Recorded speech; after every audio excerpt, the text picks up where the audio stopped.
Houston, we see you on the stereo. Conspiracy, lies, truth, helping you understand the lies of the world and see the truth of the Bible. Welcome to Celebrate Truth with your hosts, Robbie Davidson and Pastor Nate.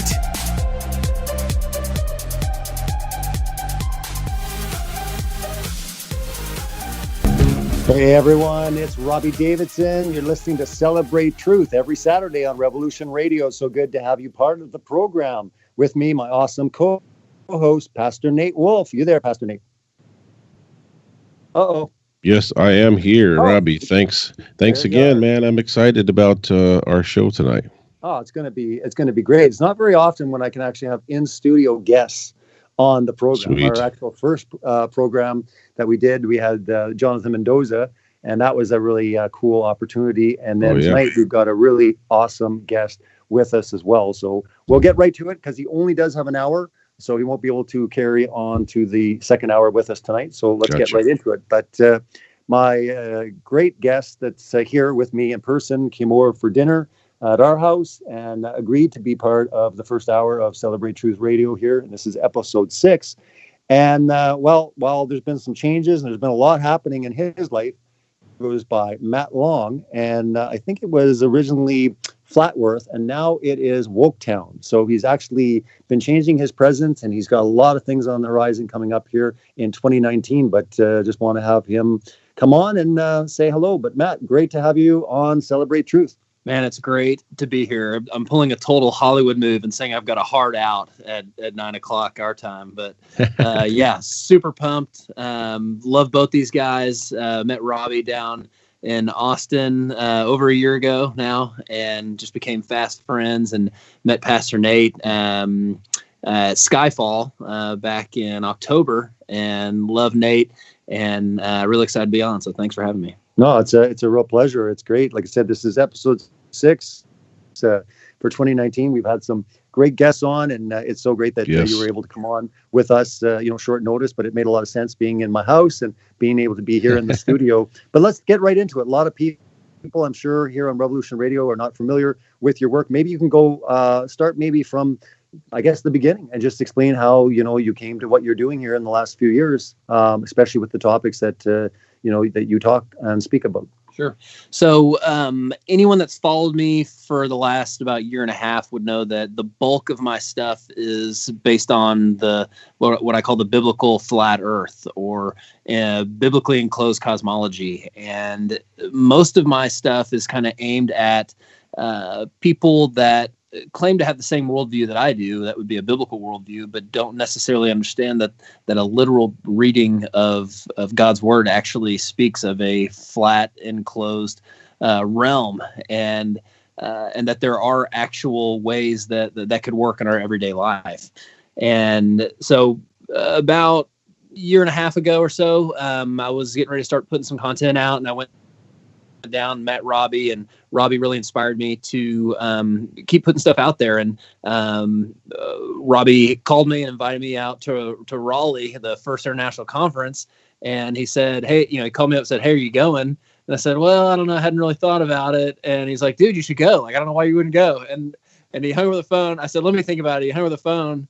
And I was like, yeah, why wouldn't I go? And so I literally right then bought my ticket, and then I get a text. He's like, oh, okay, so I guess you're going. And so went to Raleigh and helped Robbie there, and really got to know a lot of these guys, and got to see that, man, all these guys are just people. I wanted to go out and meet the folks that I was listening to on the internet, guys like Skiba, guys like Robbie. And I really just kind of fell in love with the idea of being around other people that kind of had an awoken mindset like me.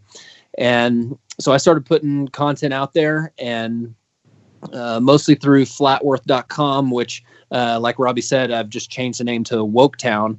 But started doing that. I started co-hosting the Flat Earth podcast with David Weiss of Deep Inside the Rabbit Hole. Love Dave, another guy I met in Raleigh, became fast friends, and recently got married in January to a lovely lady named Jessica Faith, is what she used to go by on Facebook. And it's basically two great, all-powerful flat Earth bloodlines coming together in unison. And so we're gonna have flat Earth babies, all kinds of stuff like that. So, but we've decided to partner up on our channels, and you can find us at Woketown on Facebook, Instagram, and YouTube. And so we've started a podcast, and I'm just going to start putting out content together, kind of a husband and wife point of view on some of the deceptions that are happening, not just flat Earth, but beyond. So that's why I'm super excited about Question Everything that's coming up here in a couple weeks. We're actually going to be speaking there along with Nate and Robbie. So it's going to be really cool. Yeah. Speaking of which, obviously we've been talking about Question Everything 2019 in Yorba Linda, February 22nd and 23rd. It's coming up rapidly. Maybe you can discuss a little bit what you are now going to be speaking on, because I know there have been some changes as of late. And now I think you and your wife are going to be doing a presentation. Maybe you can talk a little bit about that. So I'm going to be opening up the conference with the, I'm calling it the wokeness and reliability of the scriptures, but basically talking about not just the veracity, but not just that what was written back then, we still had that, but also that you can actually believe that it was actually true. And a lot of people have spoken on that. But I'm going to give kind of my version, because I really went through that hard in my 20s of doubting the Bible, and coming back around in my 30s, really delving in and actually reading the Bible on my own for the first time. And so I think it's going to be a good talk. So I'm going to talk a little bit about that, and then Jess and I are going to do a presentation on biblical cosmology. And again, hopefully a little bit different than most have heard, because it's going to be a husband and wife talking about it. So we're going to get both the male and female point of view. And I think it's going to be really good, because I think you have a lot of people that have a split home, essentially, where one person might be into it and the other person isn't. And so I think if we're able to produce the audio at some point, I think it's going to be a really good talk. We're going to get hopefully a lot of crowd interaction with that. And yeah, so that's basically it. I think it makes a lot of sense, because we know from what Scripture states is that the sun is masculine and the moon is feminine, right? So you got both there. You got the masculine and feminine perspective when it comes to it. So no, I'm excited about that. And Pastor Nate, maybe you can comment, because Matt was bringing up something really important at the very beginning, talking about the veracity and when it comes to Scripture. Well, what do you say to people that when they come to you and they doubt the Bible or Scripture? Like, what do you say to people that are coming to you being very skeptical at the fact that whether they should trust the Bible or not? Sure. Yeah. Over the years, of course, I've had a lot of interactions with folks on that, and some people have come away from a conversation, and just kept on going with their, preconceived ideas. But as I usually talk with them about Scripture, I try to take them down the route of prophecy, because there are so many prophecies in Scripture specifically about Christ. And I try to point them to maybe, Isaiah 53, which talks about the suffering servant. As I've mentioned on previous shows, I think it's just a really powerful scripture. Most people who aren't even believers, if they read that and you ask them, hey, who does this sound like? They're going to say, that sounds like Jesus, right? Even if they've just heard the general story.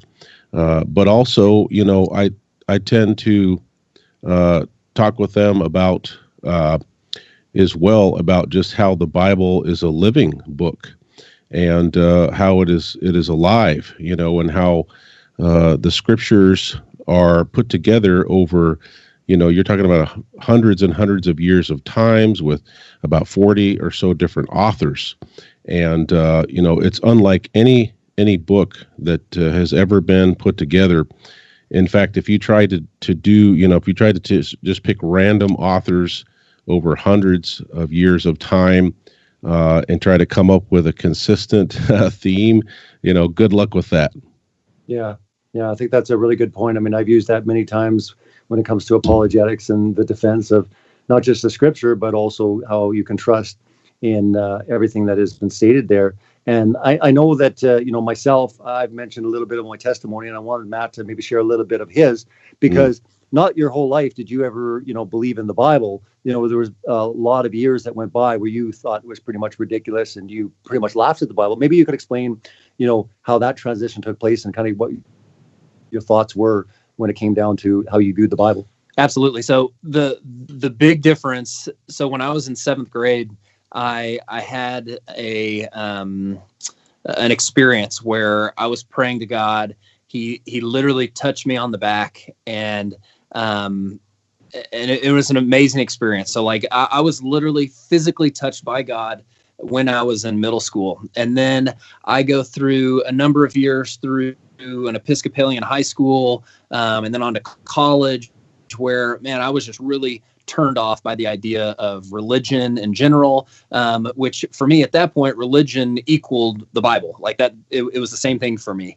And so in my 20s, I started reading a lot of science books. At the time, I was trying to be a professional tennis player. It was the most selfish time in my entire life, where I had basically picked my own path and I decided to run down it. I didn't care what God thought. I didn't care about what anybody thought. And I was just going to do it. And so, I started reading these science books, and I started thinking, well, like, whoa, they've got all this stuff figured out. Like, you don't need God. Like, they can tell you how the universe started with the Big Bang. And like, let's just look past the fact that nothing exploded and created everything, right? That doesn't sound ridiculous. But so I'd gotten past all that, and I was like, there are answers here. And then I started reading the Bible on my own, and I started listening to, randomly I caught Pastor Chuck Smith on the radio one day, and he was having a radio program called Pastor's Perspective, where people called in and asked questions about the Bible, and he just answered it based on what the Bible said. And, he was even man enough to say, I don't know, the Bible doesn't say sometimes. And that really caught my attention. And so I started reading it for myself, and it brought me all along this journey, looking into the age of the earth. Wow, we might be being lied to about that. Then I get to evolution. Wow, you can't believe in evolution and what the Bible says. And then ultimately to the shape of the earth now. And, basically seeing that, like, we all have the same evidence, whether you're an atheist, whether you're a Christian, you have a worldview that you're going to interpret that evidence through. And by the way, if you have a Christian biblical worldview, there are explanations for the things that we see, whether it be fossils, whether it be the sunset. There are explanations for that, and you can believe the Bible literally. There is Amen. Plenty of great information out there. You just have to be willing to go look for it, and you may have to sift through some of the bad stuff to get there, but there's answers out there. You just need to look. And so for me, the difference between a guy who literally thought he was touched by God, but when I was in science books, I was denying the existence of God.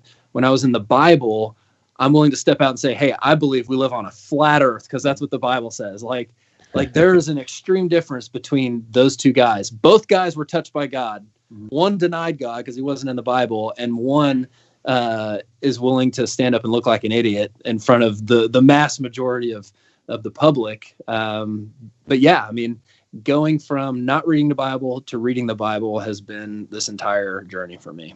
And so do you think science for you was a big hindrance because you looked at it as the absolute truth on all things? Absolutely. So when people say, is flat earth a salvation issue, right? I would say no, not for a current Christian. But it may be for someone whose stumbling block is mainstream science, just like me. That was my stumbling block. It was like I couldn't reconcile page 1 of the Bible. How am I going to reconcile the rest of it? Mm-hmm. And so for you, what was one of the biggest alarming things that you discovered in your search that you believed was scientific, and then you found out that it was more pseudoscience after your investigation? Well, all the missing links, right? All the quote unquote missing links from this species to the next for evolution. Oh, wait, you're telling me they found a missing link, but it's a tooth and a piece of a hip bone? That's all you have? And then you had an artist draw this thing that looks like a monkey man? That's all you have? Or go into a museum, and every museum has the giant brontosaurus, and 2 of them are bones. Actually, it's just a cast of a bone, and the rest of it is something that they made up. Mm-hmm. And so that realization of like, wow, maybe this place, like the history of this place, looks a little bit more like Lord of the Rings than Planet of the Apes, right? And so, and really for me, it was it was that, but I read 2 Peter 3, where it says that in the last days, scoffers will come saying, where is the promise of his coming? For all things continue as they have from the beginning. And what he's talking about there is the doctrine of uniformitarianism, which is what evolution was based on. And so when I read that, what Peter wrote in the first century, talking about what was happening now, that had me fooled, it just blew my mind. So for me, evolution was the first little piece that led me to the giants of the Nephilim, which led me to ultimately flat Earth. Sure, we'll touch back on the flat Earth. But Pastor Nate, I wanted to ask you, like, what was one of the most startling things, not with evolution, something different that you were startled to learn when you did start this investigation that really went against the Bible and that really wasn't scientific after all? Yeah, well, obviously the dinosaur thing I'm kind of working on, because I was a big dinosaur fan growing up. But I tell you, as a minister, just the shocking thing, and it's still shocking to me today. Like, how did I miss it? Right? Genesis chapter 1. I mean, pick almost anything that's listed in Genesis chapter 1, but specifically, specifically verses 9 through 16. About the seas being gathered together to one place, the dry land appearing. That was day 3. Then day 4, you've got the luminaries, the sun, the moon, and the stars. I mean, I'm still scratching my head on that one. I'm sure that I have been a science buff, since I was tiny little kid, sci-fi, movie buff, all the above, and then to realize that everything that they're telling us is a lie, and then to realize the connection between Satan, who is the father of lies, and the ruler of this world, and to connecting the dots to the mainstream media, the mainstream sciences, scientism, all of that. It was just like a big punch between the running lights, just woke me up hard. Yeah, no, I mean, I think it wakes every one of us up. And we've talked about this on previous shows, how, this obviously is supernatural, because, how many times have we read Genesis and, for it to be there the whole time.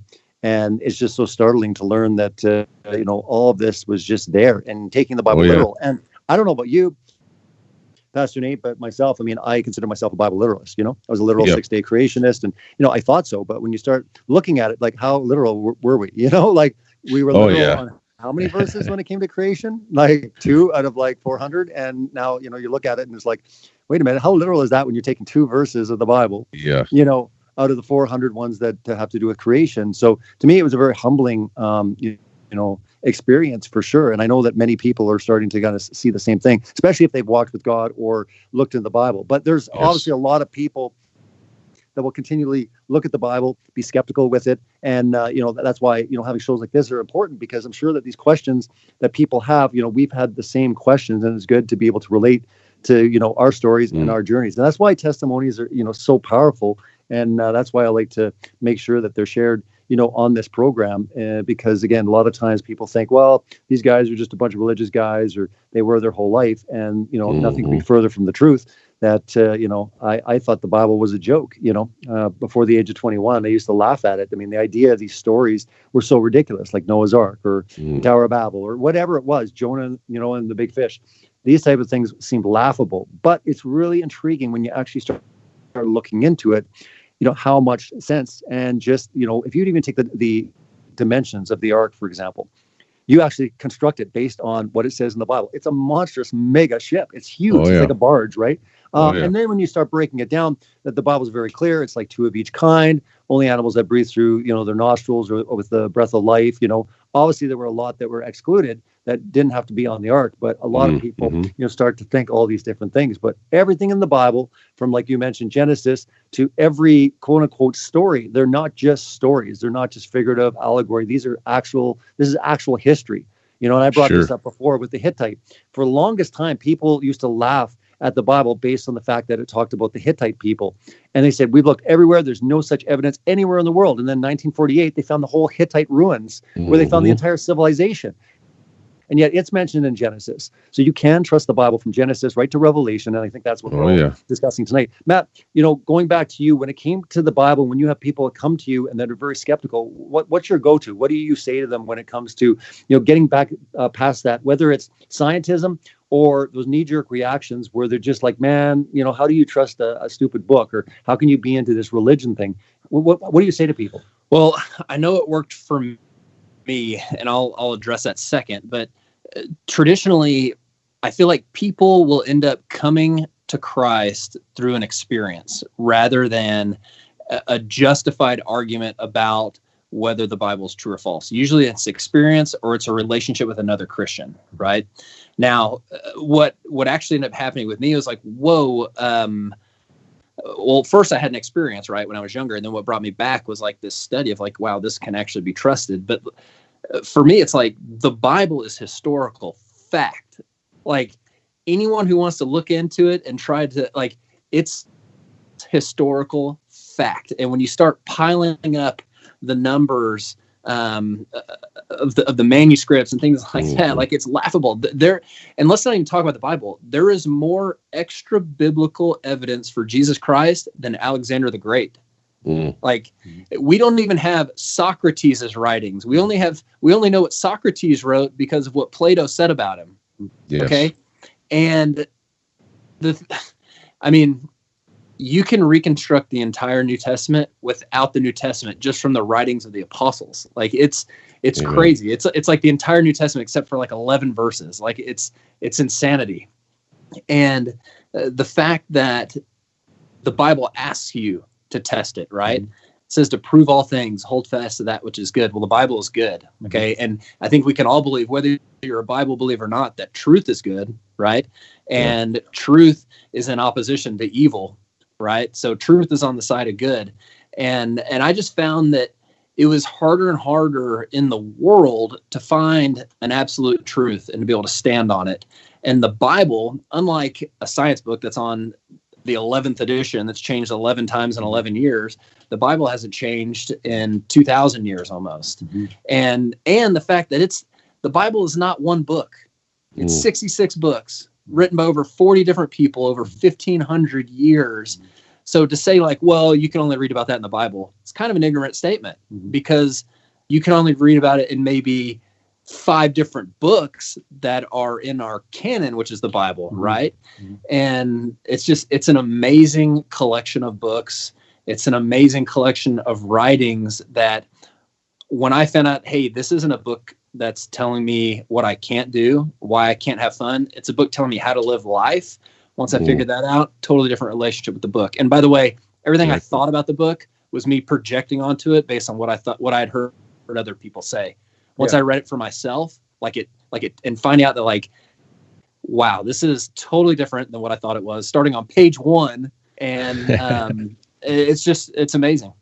Yeah, no, I agree. I think a lot of the times we were parroting stuff that we had heard, like, oh, the Bible's been changed. It's like, well, where's it been changed? Or people come up to me like, I don't believe in the Bible. Have you read it even? Most people that are saying that haven't read it. What do you think, Pastor Nate, when you get people like, why do you think, people, rather than really looking into it, they would rather just parrot what other people are saying? Like, it just makes sense, or to be part of the gang?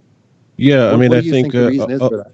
A lot of it's going with the flow, but then of course you have people's pride. You also have the point that they realize, the Bible, is a big book. It covers a lot of topics. It covers a lot of history, and a lot of people are just, kind of lazy. Like, think about it in our culture today.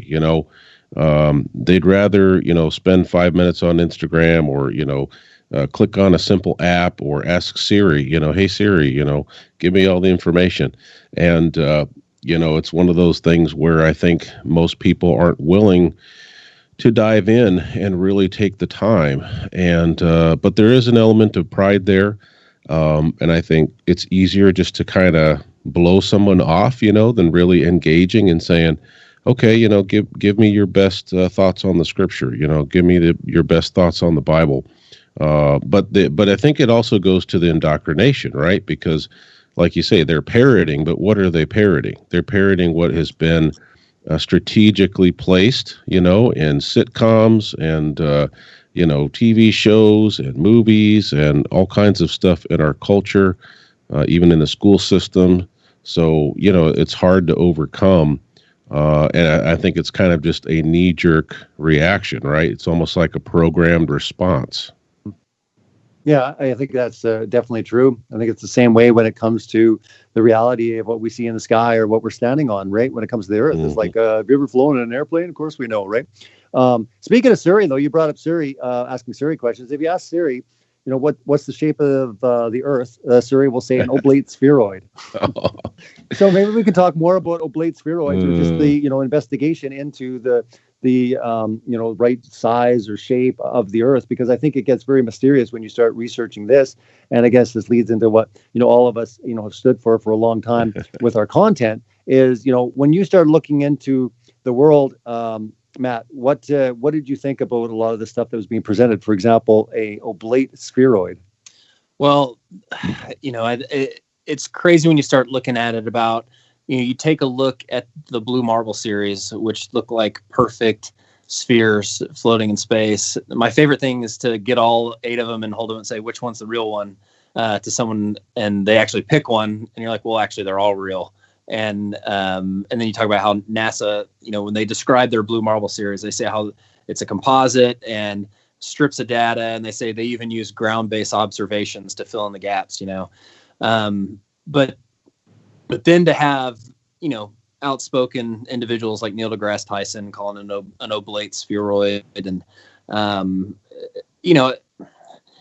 for me it was realizing that it's really hard to find a NASA image that they actually call a picture, and I started thinking about, back in thinking about my textbook when I was, in high school and looking at a picture of the Milky Way galaxy. Well, how do we know what the Milky Way galaxy looks like? We live in it, it's like, it'd be like being in a treehouse trying to draw a picture of the forest, right? You can't do it. Yeah. And nor have we ever sent anything far enough to send a picture back, right? And so then you go back and you take a look at that. And, yeah, sure enough, it says artist rendering, just like the monkey man that I was talking about. There appears to be a pattern here, right? Like, and so, for me, it was a shot straight to the heart the first time I heard flat Earth combined with go see what the Bible says, because I knew I was in my study of Genesis because I was studying the age of the Earth and creation, right? And just like you guys, I looked past the bulk of it, like thinking like, oh, I'll figure that out down the road, right? And as soon as I heard Rob Skiba on Patricia Steer's show say, you should go and see what the Bible says, I already knew. Like, I'd read it over and over and over. Genesis was my book, and now I know why I was obsessed with it, because I do feel like this calling was written on my heart. Because, man, when he said that, like, I laid down on the floor of my apartment and probably had a couple choice words because I could not believe what I was hearing, and yet I knew what he said aligned with every word of my Bible and everything I'd ever experienced in my entire life. So what year was this when this actually happened? This was 2015, February-ish, I think. So, yeah. Nice. Wow. Yeah, no, it's a pretty crazy revelation for everyone that comes to this. They're just blown away. And then maybe we're going to talk a little bit about this, because I think it's important. I mean, you obviously, co-host with David Weiss, the Flat Earth podcast. And, you talk about such a various, just so many different topics, but let's, we can get off the Bible for a sec, and then we can get into, the science or just the lack of curvature. And I think that to me is even more startling when I find out how much science or true empirical science backs up, what we're talking about here. Maybe you can just touch a little bit on that, Matt, as far as just all the amazing scientific research or even just evidence that's coming forward to support the fact that, wait a minute, we might not be on a spinning ball flying through space. Sure. So it's kind of similar like when someone asks me about Bible verses. I say, look, I don't even need to talk about verses. Just go Google Hebrew cosmology and look at the pictures. Like, we don't even have to talk about verses. That's what the Hebrews wrote about in their Bible. Okay. So as far as science goes, the defining characteristic of a ball is curvature. And if you cannot detect curvature, you are not on a ball. Okay. Now, there are all kinds of things like sunrise, sunset, circumnavigation, not falling off the edge that people think prove that we live on a ball. Okay. Well, there's a difference between correlation and causation. Okay. All those things can correlate to us living on the ball. It doesn't mean that we are living on a ball. So when I wake up, or excuse me, say it's 12 o'clock and I go eat lunch, right? Me going to eat lunch correlates to the clock striking noon. Doesn't mean the clock made me go eat lunch. Okay. And I can disprove that if just one time I go eat lunch at, say, 11:30, or I go eat lunch and there's not a clock in the room. It no longer is a proof. So if there's one thing of the ball, like curvature, that we can disprove, guess what? We got to start coming up with different ideas. Okay. And the thing that I love is there are so many different people out there coming up with possibilities, explanations. Okay. Maybe they're not proofs that we live on a flat earth, but there are explanations for the things we observe. Just like when I was talking about fossils, there are explanations for why the fossils are laid out the way they're laid out. And I think Noah's flood is the perfect explanation for that. You can go find a bunch of other explanations that take a lot of mind stretching, but I believe Noah's flood is the perfect explanation for why the simple organisms floated to the bottom and the more complex ones struggled longer and stayed towards the top. Either way, and when stuff shakes, small stuff goes down, large stuff rises. So getting back onto the flat earth, I think just the fact that there are so many possible explanations for everything we observe. Okay. Yes, we can circumnavigate. Yes, we are not able to fall off the edge. Yes, sunrise and sunset still work on a flat earth. Yes, time zones still work. Everything that comes up, there's an explanation. But ultimately, just like I talked about before, we all have the same evidence, okay? And we're going to look at that evidence through our own worldview lens, okay? And if you're coming at it from a severely indoctrinated, unopen-minded lens, you're not going to see it like we see it, like just bottom line. And we need to admit that. And I think, admittedly, I come to it through a literal biblical lens. Now, I would have told you 5 years ago I was coming at it through a literal biblical lens, and then I realized I wasn't reading my Bible literally enough, right? So I don't know what's next, but surely it's not as big as this shape of the earth changing, right? Yeah, I mean, there's nothing, in my opinion, bigger than that. Maybe, Pastor Nate, you can kind of expound on one thing that Matt had brought up as far as the not falling off the edge. I think a lot of people, when they hear flat earth, first of all, they start thinking of flying pancakes in space and all sorts of craziness, right? Which again is not so much their fault. It's the indoctrination. It's the way that, the pictures of ships going over the edge. But maybe you can explain just really quickly for people that are listening in that are hearing this flat earth thing and they're going, duh, go to the edge. You're going to fall off. Maybe explain how that's not possible from a biblical point of view or even from a logical standpoint when it comes to the flat earth model.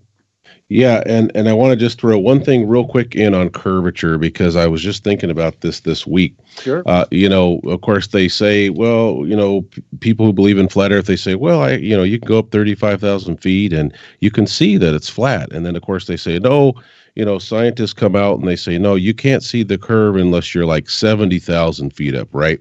So then you got like Mythbusters and all these, other guys that fly in these blackbirds and everything. They're up there at 70,000 feet and they're, trying to say you can see the curve. Then you've got Felix, Baumgartner doing his supposed jump, the Red Bull. And then it was interesting to me that Neil deGrasse Tyson actually debunked that and that you couldn't see, curvature from that. He went so far as to say that, because now there's all this amateur balloon footage at, 115, 120,000 feet. And it's totally flat, and he tried to debunk that and say, no, you can't even see, curvature at 120,000 feet. So it's quite interesting that, they keep moving the goalpost, right? And Matt was a star quarterback for a number of years. Matt, wouldn't that be frustrating if they kept extending out the goalpost? And just as you get close, they're like, no, we're moving this back. I've played some games where it felt like that. Yeah. Well, so I just wanted to throw that in there because I've been waiting all week for a chance to use that on Neil. But anyway, back to Robbie's original question, well, why don't, you would just fall off the edge of the earth? Well, there are many, many scriptures that describe, perhaps the edge of the earth. And Job 38:14 is one of them. It says, it is turned as clay to the seal, or like a signet ring. It says, and they stand as a garment. So, we believe that the scriptures teach that God said to the seas as well, that you can go so far and then your proud waves stop. So we believe that God has created a barrier around the seas, which of course encompass the land.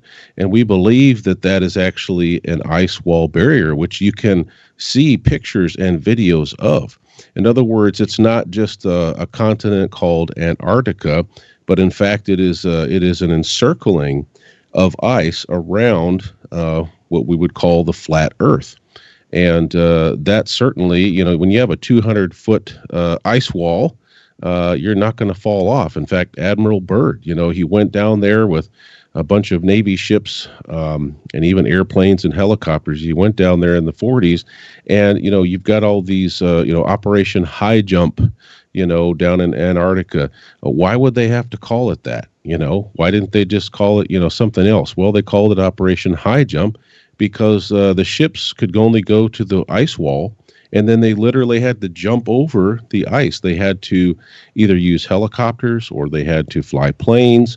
And so it's not just biblical evidence, but then we see evidence from Admiral Byrd's, expedition that seems to match up with what the scriptures are telling us. Yeah, we were actually talking about Antarctica over dinner. And, for me, the moon landing, but also Antarctica are two areas where I point people to because there's so many mysteries surrounding both. And Antarctica is massive. Maybe, Matt, you can speak on maybe a couple just interesting facts when we're talking about Antarctica, because like I said, other than the moon landing, which we can get into a little bit as well, Antarctica, for anyone, honestly, and I know there's a lot of people on Revolution Radio that, are into connecting the dots and into things like GMOs or, 9/11 and different topics. This one here is like the granddaddy of them all. And really, when you start putting the puzzle pieces together, especially Antarctica, things are adding up. So you want me to talk about Antarctica since I just got back? Or? That's right. Yeah, so if you check out Woketown, doing a little docu-series on my trip to Antarctica, and I'm trying to say that without smiling. So once you watch it, you'll know why I'm smiling. And subscribe to Woketown so you know when the finale's coming out. So the thing about Antarctica, just to add a little bit on to what Pastor Nate said, is, if you don't know, on the flat Earth, the very center of our flat Earth is the North Pole. And so if you take a globe, put your finger on the North Pole and squash it, that's our world. And Antarctica, instead of being a continent at the bottom, is actually a continental ice shelf all the way around. And in fact, Antarctica is by average the highest elevation continent on Earth. And so it's perfect for holding the waters in. And Taboo Conspiracy did an incredible video, about a 30-minute video on Antarctica and the particulars about getting down there. And it's on my Flat Earth Classics playlist on Woketown on my YouTube channel. And it basically talks about how you can go down there as a tourist and they probably walk you around with a little rope. You can't go far off the rope. In fact, I have a buddy who worked down there for a little bit, and they went so far as when they had to walk from building to building that they didn't even get to walk outside. They had to walk under a covered, basically hallway to get from building to building, and weren't allowed to go anywhere. And I've seen that, obviously you can only go down there during the summer. I think there's only about 150 people down there during the winter because it's so brutal. But anyway, so some facts about Antarctica. If you wanted to go down and do a private exploration, you'd have to spend upwards of $1 million just to try and get an approval to go down there to do something other than, the touristy cruise, or, you'd have to go down there saying you were doing something on climate change. That's about the only way you could get down there, right? And, you're not allowed to disturb the wildlife. You're not allowed to leave anything behind. If you go watch my first video, you'll understand what I'm talking about. But you're literally not allowed to disturb anything while you're down there. And, they've recently made it even harder to get there because they have a protected, maybe like 200 miles of protected water for wildlife down there that you're not even allowed to go into. So not just the continent, but the 200 miles of water leading out. And I'm probably lying about the 200 miles. It's a significant amount of mileage. And so I apologize if that's a misquote, but, back when Pastor Nate was talking about Admiral Byrd going down there, right around the time that they started NASA, they had a 12-country treaty in Antarctica saying that it was off limits to private exploration and only allowed for government-sanctioned exploration and scientific research, which is the only place like that on the planet. And even people who aren't flat earthers, like my dad, could look into Antarctica and say, even if it's not a flat earth, they're hiding something in Antarctica. It is a very mysterious place. Exactly. A lot of conspiracy theories about Antarctica and, World War II, Hitler stuff, giants, all kinds of stuff. The Bible talks about the giants fulfilling my wrath coming from the ends of heaven. Well, the ends of heaven could potentially be where the firmament comes down in Antarctica. I believe that's in Isaiah. Interesting stuff. Yeah, no, absolutely. And we were mentioning over dinner, you had actually brought it up, the video that I had done before on Beyond the Poles 2018, which was a flight that they were organizing. It was a real luxurious flight. They had like masseuses and they had all sorts of things. It was like $20,000 for the ticket, and they were going to go around the globe. Right. So they were going to stop in a couple places, but pretty much that was it. They were going to go across Antarctica. They were going to go, circumnavigate the globe. Interesting enough, though, about 3 months later, the site just vanished. I mean, this was a very polished site. If you actually type in Beyond the Poles or Polar Express Celebrate Truth on YouTube, you'll see the video. And I document the whole website, and it's legit. You can see all sorts of things that are in there. Everything was completely just vanished. And what was really intriguing is they said at the bottom that no equipment would be allowed for scientific stuff that was already scientific. How do they put it? They said something about they weren't going to allow anything for scientific research. They've been made aware that people were going to bring scientific equipment on board. They weren't going to allow it. And because they were going to try to disprove already proven science. That's right. So they basically had a disclaimer that if you were trying to go on that flight, to do any type of experimentation, because there were a lot of people that were saying, okay, this is great. We can go on with equipment and we can verify that they indeed are going around the world. And again, for a lot of people that are, tuning in and listening to this, they only understand the concept of the globe being able to go around the world. But if you understand a flat earth, like Matt had described, squishing down a globe and you have the North Pole in the middle, you can easily circumnavigate a plate with your finger, go around. And it's hard for people to understand this, but it's very, very simple how you can easily go around. But every recorded flight to try to go, around the globe has never happened. If you actually start looking it up, no one has ever done it in the history of the world. North, south, sorry. Good point. East, west, circumnavigated, no problem. But, north, south, north, that has never, ever happened. And I've talked to a couple pilot friends and stuff, and they even find that very curious. People will say, well, it's really cold there. But, Matt will be able to attest that where he's from, just last week, it was the coldest place on Earth. And he was out and, shooting stuff for his docuseries, going to the edge. So again, it's not about the cold. If anyone tells you that they're just not going over Antarctica, there's so many different shortcuts on the globe. You would have all sorts of flights doing this, and it does not exist. And that's just one of many, many things. Maybe Pastor Nate, you can explain anything else that really that you want to maybe talk about that is just right there. They're staring us in the face so evidently that people should maybe look into a little bit more when it comes to this topic.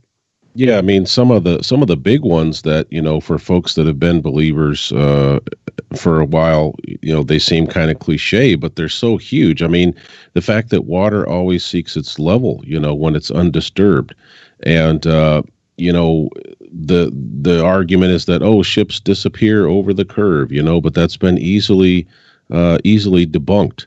And, an interesting point about the Antarctica thing that you said, they don't want you to try to repeat, they don't want you to try to prove something that's scientific, but we know that being able to repeat and getting the same result is part of the original scientific method. So I find that interesting, it's like, no, we don't want you don't need to prove anything that's already been proven, we wouldn't dare want you to have to, repeat something and show it to be the same. But obviously there's a level of fear there, right? And then of course there's the cover-up element. But yeah, for me, I grew up in Alaska and I did a lot of fishing, charters. You'd go way out, 10, 20 miles out into the ocean. And it was apparent, that it's flat. And of course, just the horizon itself, in ministry, being in ministry for over 20 years. I travel all the time for different ministry seminars each year. And just the fact that the horizon is always, rising to eye level. I mean, these are things that you don't have to be a scientist, quote unquote, to just observe and to test yourself. And so there are some really big things that I believe are obvious that we can see with our senses. But because we've been so indoctrinated, it's like we were talking about earlier, with the Bible. It's like we read that 100 times, but we missed it. Why? Well, it's kind of like there were these, indoctrination scales over our eyes. And until those scales came off, we weren't even able to see it. But those are probably two of the top things. The water seeking its level, the horizon always rising to eye level. And then, of course, there's the dreaded subject of gravity, the fact that, if objects are large enough, then all of a sudden they're going to, pull towards each other. Well, the moon, if the moon was, its gravity was so strong that it's affecting the tides of the earth. And yet, judging by science, the gravity of the earth is going to be so much more, much stronger than the moon. But the moon isn't pulled into the earth, and yet the moon is powerful enough, and close enough to affect our tide. So there's a lot of things that just don't add up. There's so many. Even just with common sense, even just with a common sense approach. Yeah, there's so many, and it comes down to what truly is scientific and what's not. And gravity is the worst one of them all. I always say that gravity is the god of scientism. I mean, it's pretty much the thing that they adhere to when it comes to all of their theories. Everything sticks together because of gravity. Everything works because of gravity. And like I said, I've done a couple videos recently talking about how they're going back on that, and now they're perplexed because stuff in the universe is not working the way. And they're not being able to find dark matter. So, maybe there's something else at play here. So it's just kind of funny how far away they're going away from real science. And I know that, Matt Long has been doing a lot of videos. He was speaking at conferences. We're going to be speaking together at Question Everything 2019 here in a couple of weeks. And that's going to be exciting. But here in closing, this hour is flown by so fast. So I want to make sure that you have some time to talk about, where people can find you, how they can contact you, any projects, anything else that you want to talk about before we go into the second hour. Sure. Well, why don't I address a little bit of gravity, and then I'll let people know where they can find me, and I'll bust out of here. So the crazy thing about gravity is I now believe that you cannot believe the Bible and gravity. And here's why. Because in the Bible, in this heliocentric model, gravity is what drives the solar system, right? So there has to be something at the center of the solar system for the Earth to revolve around, right? Okay, so if you are a 6-day creationist, what was the Earth revolving around for 3 days until the sun was created on day 4? Answer me that, and I'll say, yes, you can believe the Bible and gravity. Okay. All right. So and I did a video on gravity. They say they discovered something called gravity waves. Okay. And what they said was that there were 2 black holes orbiting each other 1 billion light years away. Okay. They say that these gravity waves happen everywhere. They happen from the sun. They happen from the moon. Okay. Now, they didn't detect them from the moon. Okay. The closest supposedly thing in our solar system, they detected it from 2 black holes 1 billion light years away. Okay. So let me just put that in perspective. The sun is 8 light minutes away. Okay. So multiply that times 65,000, and that gets you to a light year. And then multiply it times 1 billion, and that gets you to 1 billion light years. Then turn out the lights because they're black holes, right? That's where they're picking this up from. Okay. So 2 black holes 1 billion light years away, orbiting each other, give off these ripples in space-time, right? And they're detecting this, I believe, out in Arizona. And so it's like this huge, few mile long array that they've built to detect these gravity waves. Okay. And they said that the gravity waves that they picked up distorted space-time by less than the diameter of the nucleus of an atom. And that's how they proved gravity waves. Wow. Totally crazy. Okay. So if you think that's awesome, you guys can check me out at Woketown on Facebook, Instagram, and YouTube. We're working on the platform for our podcast. Right now, we're just on SoundCloud, but we're asking people to comment for their best places. So we'll probably also be on Spotify, iTunes, and Podbean, some stuff like that. So working on that. If you go to woke-town.com, it'll just take you straight to our first podcast where we really just kind of tell our story, Jess and I. And reach out. And so what kind of topics are you going to be addressing on this podcast, Woketown? Great question. I feel like you could feel me kind of flapping in the water a little bit right there. It's probably going to be... The correct answer is whatever Jessica wants to discuss, right? If she's listening to this, yes, of course. We're going to be talking about flat Earth. We're going to go beyond that, though. We're going to be talking about vaccines. We're going to be talking about 9/11. Awesome. Basically, Question Everything Conference is a really good lead-in for our podcast. Yeah. Ultimately, we want people to know that there's evil out there and that they have power in the God of the Bible to move past that, move beyond it, to get rid of it, to get it out of their home. There are so many things that we can control within our four walls spiritually to make our lives healthier. And that's what we want to do. And our big passion is waking up some people that would hear, for example, us talking about giants in Antarctica and think, oh, that's crazy. Well, maybe it's not that crazy, when you've been in some of the realms that we've been in, some of the rooms, it's, there's just so many people out there that need to be woken up to something.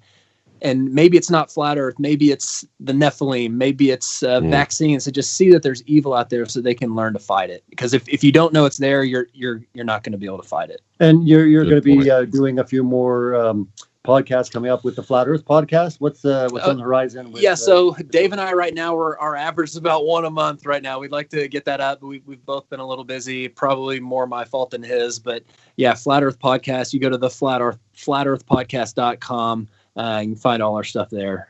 Yeah, and you got some shows coming up that you're pretty excited about. Yeah, working on some stuff. Yeah. So obviously, every Flat Earth podcast is hilarious. Jess and I are going to do another show before QE. I'm also going to do a really cool interview with some high school kids in Fort Worth who are coming into Flat Earth because their dad has been sharing my stuff with them, and it's a hilarious story. Their dad called me one day and said, "Hey, we've got a similar friend." I go, "What's his name?" He goes, "Rob Skiba." And I go, "No way."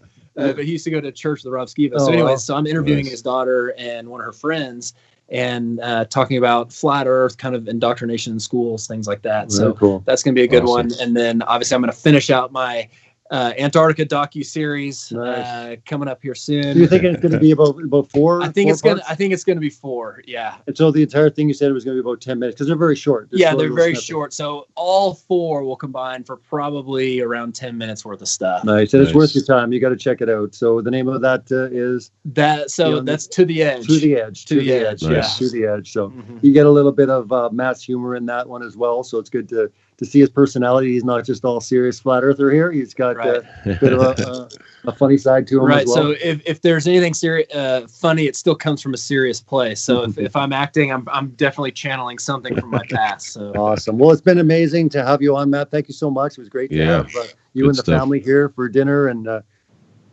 being able to be on the show and just impart your wisdom. So we'll catch you after the first break here. We're going into the second hour. That was Matt Long. Catch him at Woketown. We'll catch you right after this break.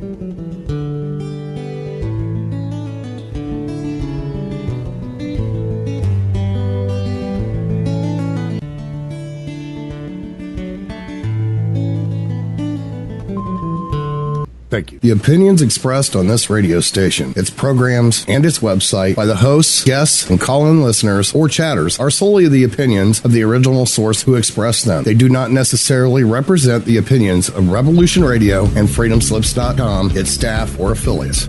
You're listening to Revolution Radio, FreedomSlips.com, 100% listener-supported radio, and now we return you to your host.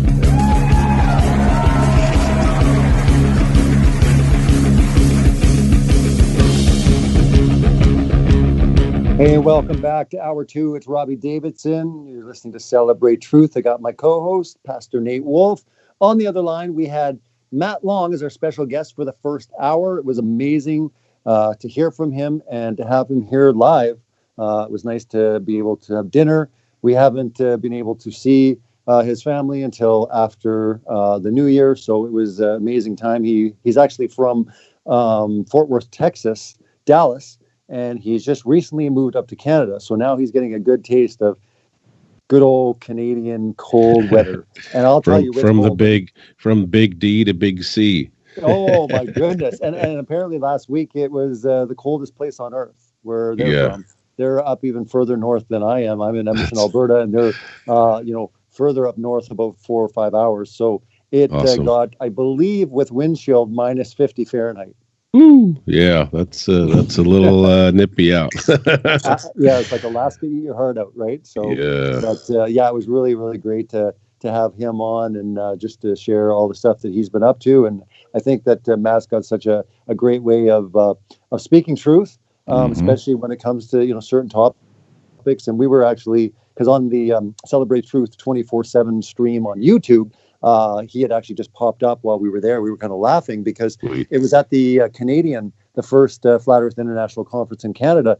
And that was Matt Long's very, very first public speaking opportunity that I gave him in Canada. And definitely now he's come a long way, obviously with Skyfall speaking there. He'll be speaking, multiple times. They question everything. And then obviously he'll be speaking in Dallas at the Flat Earth International Conference 2019, which I'm really excited about. And also you will be speaking as well, which I think will be a great opportunity. And I think people will be very blessed for, what you have planned for that. But into the second hour, I wanted to make sure that you had some time, Pastor Nate, to maybe explain a little bit more. I know that there's a lot of new people coming in, and maybe they're not very familiar kind of with your journey and even your story. Obviously, you go by FiredforTruth on YouTube and various platforms. Maybe you could kind of explain a little bit, what led you even to where you are now, and kind of what you're doing now. It was kind of a result, if you actually think about it. I mean, you might have started talking about these topics, but really you were kind of forced into this position a lot faster than you normally would have gone, probably based on the events that took place last year. Maybe you can explain a little bit, what happened last year to lead you to becoming FiredforTruth. Yeah. Well, in a nutshell, I had stumbled across the subject of flat Earth, biblical creation, biblical cosmology, however you want to phrase that, and had stumbled onto it, about 2 years ago or so. And I had dabbled in some, conspiracy and truther topics before that, but this topic just really sucked me in because it was so much related to not just empirical evidence and things that I could verify with my own senses, but obviously being a minister for a couple of decades, the Bible and what the Bible actually describes. And my wife and I ended up deciding that we were in agreement together. And a few months after we continued our studies, we found out about a conference. This was the Take on the World conference in Ohio in August. And we went out with open minds. I mean, we were very much convinced of flat Earth, of biblical creation. But there were other topics, that were interesting or related, and some that weren't related to flat Earth at all. But we went out to this conference, and it just opened our eyes further. It's kind of funny. I don't know if you remember this, but my wife and I pulled in the same time that you and Rick Hummer pulled in on the grass there at Take on the World, and you guys got out, and I was like, hey, that's Robbie Davidson. So we said hello and met you and Rick. And it was just cool because we were like, hey, all these people that we've heard speaking, they're real people, they're genuine, normal people, and it just lent credibility to the things that we had heard previously. And so we ended up praying after the conference. We just both felt strongly that needed to get off the couch, so to speak, quit just sucking in information and start to think about how can we share some of what we've learned. And we prayed about it fervently, not knowing where this might lead us. We prayed if God would show us, if he wanted us to be involved somehow in this community. And a few weeks later, I got called in out of the blue by my elders at the church that I had worked at for 7 years. And called in suddenly and fired. It took about 5 minutes, I think, a very short meeting. There was no discussion. There was very little explanation on their end. They basically just said, yeah, you went to this conference, and we can't have a minister with that kind of association, and we can't have you in our pulpit Sunday, and you're fired. Pack up your stuff. And that was quite a shock, as you could imagine. And within the first 2 hours of me being fired, it became clear to me, because you and others, had reached out to me and explained to me kind of the magnitude of what this could mean. And after about the first few hours, my wife and I both realized that in some strange way that God was answering our fervent prayer in a swift and I guess surprising manner. And within a few days of that, I was already sharing my testimony, and word was getting out. And here we are, 4.5 months, almost 5 months. It'll be on the 14th or 15th of February, will almost be 5 months since I was fired. And in that time, it really appears to me that God has given me a completely new ministry. I mean, the last couple weeks, Robbie, I literally have been working full-time hours, between all of the different things that I'm doing to help spread this truth, but also the truth of the gospel of Jesus Christ. Wow. So you're actually busier now than almost when you were a full-time pastor at the church. Yeah, in some ways, yes, in some ways. And, I've got a lot of teaching videos on my YouTube channel, FiredforTruth. I'm going to meetups and other, local fellowships together to talk about flat Earth.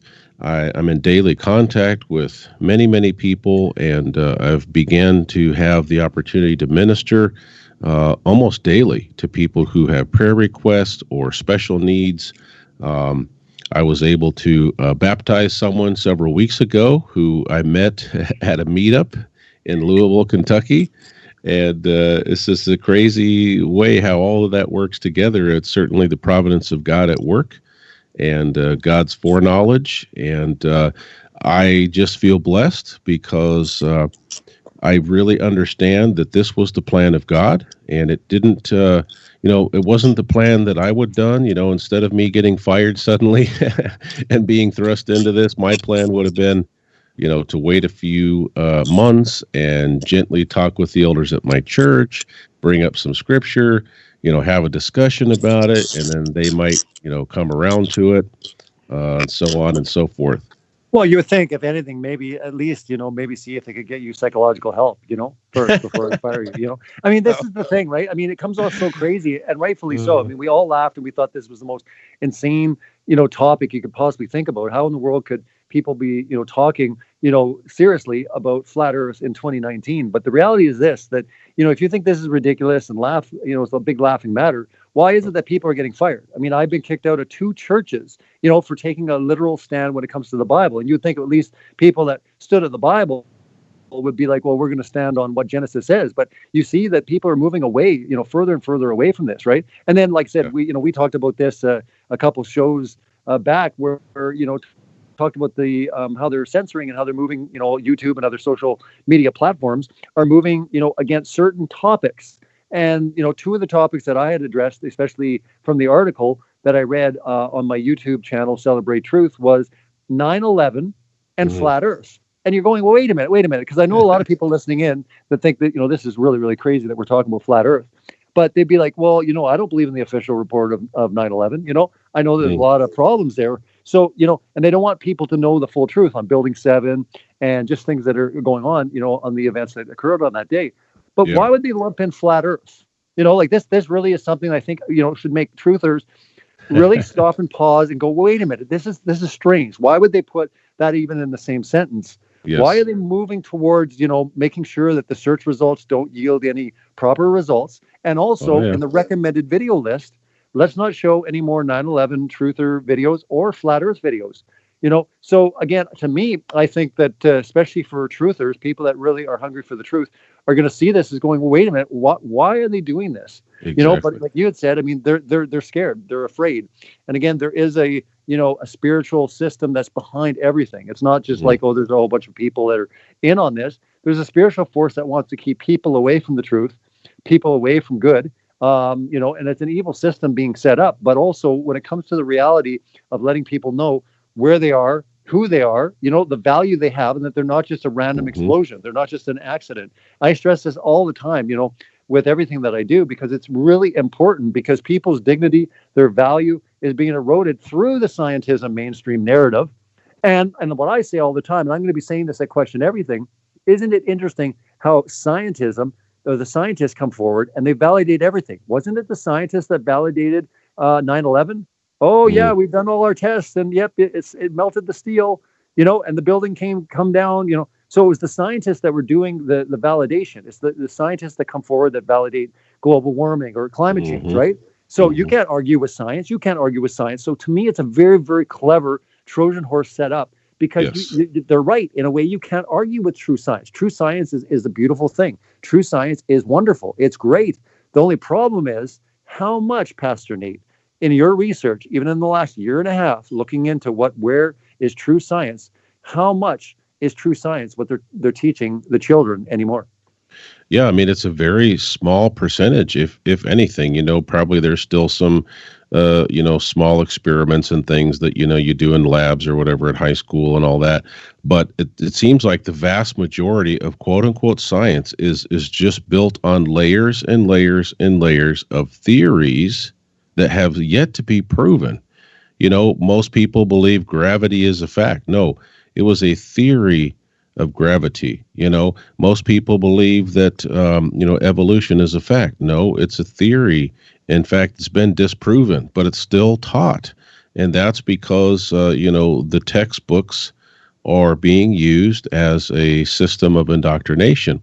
And so, actual science, empirical science, there's so very little bit of that left. And most of it, I believe, is it's a pseudoscience. And as your videos and books and documentaries describe, it's scientism, which is a worship of so-called science. And most people don't realize it, because we're raised to trust our government. We're raised to trust, the man and women in the white lab coats, right? And so it gives this air of authority. And after all, we say, well, who are we? I don't know. I'm not a scientist. I'm not a biologist. I'm not this. I'm not that. But it's so pervasive that most people never question it. No, they don't, and that's the problem. And then when people do just decide to question it, it's incredibly frowned upon. They're ridiculed, they're laughed at, they're threatened. I mean, people started calling into question, the events that happened in 1969 to 72 when it came to the moon landing. And you had various people coming out, and then instantly, within a week's time, they're already coming, forward and saying, yeah, no, I didn't mean that. And these guys, were very serious in what they said. You can hear them in their podcast. And this is what we're seeing, but whether it's, their agents coming to them, whether it's just the mighty dollar, who knows? But the fact of the matter is, I know that, it's not looked good at all when it comes to, a societal view, questioning these mainstream narratives. They're equating people that would even dare question the moon landing to Holocaust deniers, right? You don't dare question the events on 9/11. That's patriot. They're basically saying, I think Bush had said the quote. He said, "If you're not for us, you're with the terrorists." Yeah. So he's basically saying, if you're not with us, you don't stand with us on our official story, then you're with the terrorists. I mean, what kind of choice is that? Yeah, and then you have Bush saying, we will not tolerate outrageous conspiracy theories. It's like, wait a second, what theories are we not tolerating? It's like even from the mouth of the presidents, there's this predictive push, and you can't have thinking, you can't have free thinking, you can't question anything. That's why I'm so excited about the conference coming up in a few weeks. Question everything. I mean, how refreshing. And there's no truth. Doesn't fear. Investigation. And you and I both we've investigated things that we came to realize wasn't true. I mean, not everything. You won't sit there. I won't sit here and say, oh yeah, every conspiracy is fact. No, but the plain facts are that when you investigate all of these different topics, there are so many of them that just have a mountain of evidence to the contrary of what science or the FBI or whoever the investigating authority was. Pick almost anything, and the average citizen with just 10, 15 minutes invested looking into it can start to find some significant contradictions and things that should make you go, I need to look into this further. Yeah, I mean, 9/11 was not just a pivotal point in history, for the events that basically took shape, afterwards and things that, were put in place. But also, I think it woke up a lot of different people into, wait a minute, there's things going on behind the scenes. Like, I believe that, the recent studies or statistics show that a third of Americans don't believe the official report. They don't believe, they question the report. And again, that's definitely concerning to the mainstream, to the government. They don't want that. Like you brought up before, the president's, saying we don't got time, for conspiracy theories. Then you got Obama saying we don't got time for the Flat Earth Society. We don't got time. Who's writing these speeches? Again, putting these things in place. But I think conspiracy theory, when you think of that, you think of someone with a tinfoil hat. And, it's a very derogatory term. It doesn't need to be. But, like I said, in that latest article and video that came out from The Guardian documenting kind of the rise of how big Flat Earth is becoming, around the world. It was interesting that they quoted me, from the stage saying it's not about conspiracy theories, it's about conspiracy facts. Yes. Right. And again, I think that's what we're addressing, especially when it comes to this show. And then also, with our various guests that they're coming forward talking about the various conspiracy facts that basically are alerting people to the truth of what's going on in the world, right? And I always say that sometimes we don't know 100% exactly what the truth is, but we know what the truth is not. Yes. And I think that's the main thing when it comes to looking at all these, type of things. But, whether you stand on Alex Jones or not, the very fact is, to me, it's still very concerning that he got completely eliminated from pretty much all social media, right? And now some people hate him, some people love him, whatever. My point is, though, that basically the censorship is going to move, it's going to affect more and more people as we continue on, right? Because again, stuff that's being said, and again, we don't have to agree. I mean, that's the beautiful thing about free speech, right? And that's the beautiful thing to have that in the countries that we live. But it is being eroded away, especially when it comes to, going against the mainstream narrative. And I think with Flat Earth, it represents this more about it's not really so much about the shape of the Earth as it represents a total questioning of all authority, even when it comes to mainstream science. And I tell people, I say, what does it hurt? What does it hurt? Look into it, But most people, you'll find that they get very angry. There's a lot of different emotions that this, creates. And I think because of the programming, because of the cognitive dissonance that's running so strong throughout society, this is a real problem. It's a real problem, as we progress. There's great resources and platforms like Revolution Radio, and again, they are listener supported, and it's so important that you do support them. I think it's only like $6 a month, and you get all the archives. And it's great to have a platform like this because, again, when it comes to the mainstream, they're going to be moving further and further against all of these type of discussions when it comes to truth or topics, and even questioning narratives. What's wrong with that? But they're trying to limit it. They're trying to limit the speech moving forward. Very evident. Well, it's like you said, I mean, with YouTube censorship and messing with the algorithms and the recommended videos, I mean, there's all kinds of quote unquote conspiracy theory topics that they could have chosen from. But the irony of, 9/11 and Flat Earth, and as you mentioned, 1/3 of Americans don't believe the official narrative relating to 9/11. And of course, Flat Earth is picking up so much steam. I mean, when you think about against all odds, right? I mean, the media, the talk show host, everybody is ridiculing it, bombarding it, calling it, crazy. And here we are, what now? So 2015 and maybe even early or late 2014. So you're looking at 4 to 5 years that this has been, on the scene, and it's not going away. You would think that if it was just a ridiculous thing that had no potential benefit, it would have declined, and then died, right? And there would have just been a handful of real, realistically crazy people. But what do we see happening? We see an increase. there's more and more people coming to the conferences. There's more and more people on social media, that are questioning. And look at just the rise in all the different YouTube channels. I mean, my channel's relatively new, but there almost any evening where you try to, stream something, have a premiere, have an event, the airwaves are just full of people with content relating to these truths. Yeah, and it's fantastic too, because like I said, this topic, because it is the truth, it's waking people up regardless of their beliefs. I mean, right across the spectrum, all different age groups, all different beliefs, backgrounds, atheists. It doesn't really matter. It's touching everyone. It's touching every country. I mean, I've been able to put on 3 international conferences, and I know that there's many in various countries right now happening this year. But what I've seen, and when I'm talking to the media, I explain that this is happening. It's exploding everywhere. Southern America, it's exploding in Russia. It's exploding in Asia.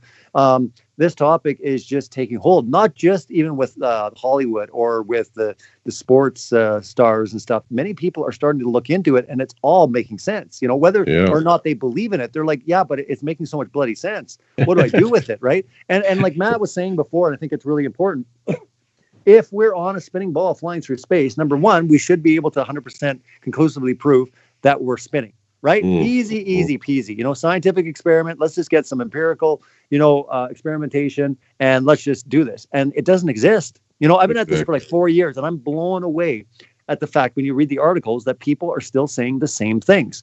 Even mainstream, they'll say boats go over the horizon, or they'll say Aristophanes, right? And then when you talk to people, they'll say, have you ever been in an airplane? Look out the window. All I'm saying is it's really interesting how that's it. There's no more, because again, there is no more because it's not the truth, right? Yes. And they don't have anything else when it comes to combat the truth. They do have the platforms, and they've got the major airways and all these sort of things to kind of keep it where it's at. But because this is something that is supernatural, this is God's truth. After all, God created the world and everything. And if he wants everyone to start seeing it, regardless whether they're for him or not, they're going to start seeing it. And I think it's so incredible when you get into Romans, where it talks about how the creation testifies to the true creator, right? It basically says that the creation testifies to the true creator, right?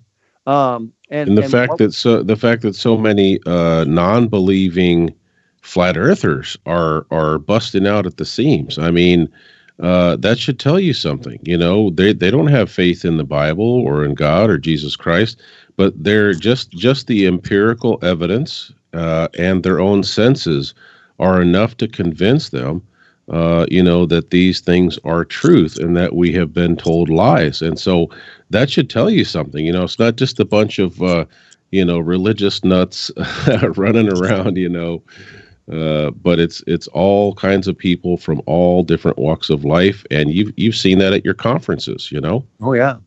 I mean, I've seen it even just with different documentaries that have come out and different reports, especially in other parts of the world. As far as this is, and I really don't think the media even understands what's happening. Right? In one breath, they'll be like, "Oh, this is kind of funny. This is ridiculous," but then they'll come out to the conference and they'll start talking, and then they'll find that there's certain people that are like, "Well, wait a minute." They sound pretty intelligent, or they can articulate, putting together, a structure that it starts to make sense. Also, the fact that pretty much any question you're even thinking right now, listening to this broadcast, it's been answered. Just go and search it out and find out whether it's eclipses or whether it's boats go over the horizon or Aristophanes with his pigs in the ground 2,000 years ago. Stuff like this. It's already been figured out. There's no way that I would be doing what I'm doing and being laughed at and ridiculed, because I'm bored, or just because I want to be different. I mean, this is the most out there thing you can possibly think about.